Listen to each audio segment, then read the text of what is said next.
Let's talk about reputation management. There's three definitions there. Not one of them is good, but the three of them together make a lot of good points. Maintaining public perception, influencing and overall perception. We can influence people. We went to this automotive, worked with their distribution, the dealers on the ground. On average, they had a 3.5 star rating. In 9 months, we had them up to 4.5 stars. You think they got that much better?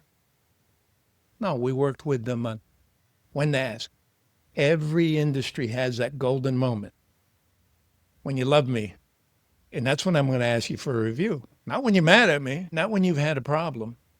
So every industry has a golden moment. For the most part, two big players are Google and Facebook. This thing over here is ugly. There's 50 other places where you can find reviews. If you're a restaurant, Yelp is much more important to you. So there's things that you can do. Let's talk about some of those. Oh, before we talk about what you can do, I wanted to show you why it's important.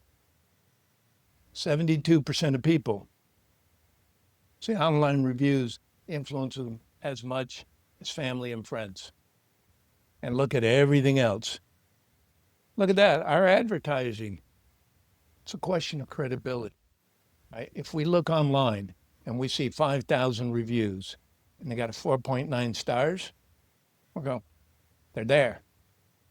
They got a 5 star and they got 2 reviews, we go, eh. The same if they have thousands of reviews and they got 3.5 stars, we know there's some issues here. So it's hugely important.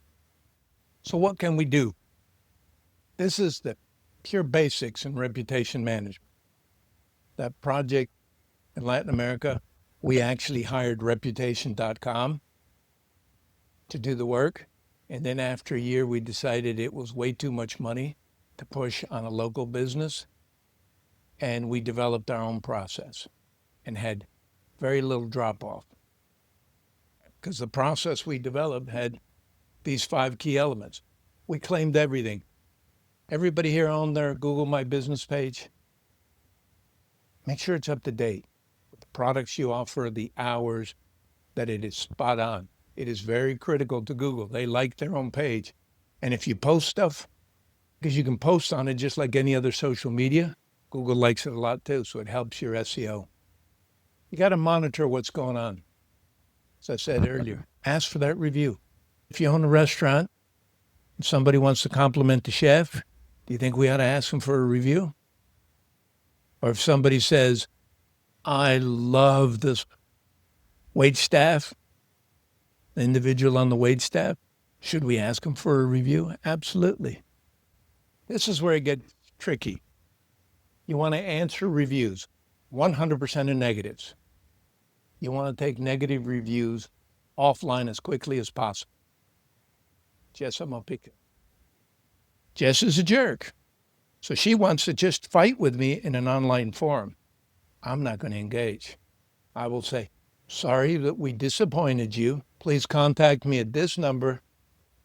And that's it. She continues, she's going to be having a conversation by herself because I'm not going to help her to ban me. So that is critical, taking those reviews offline. Guess what? Jess is not such a jerk after all. She was just mad. So we talked. We got cool with each other.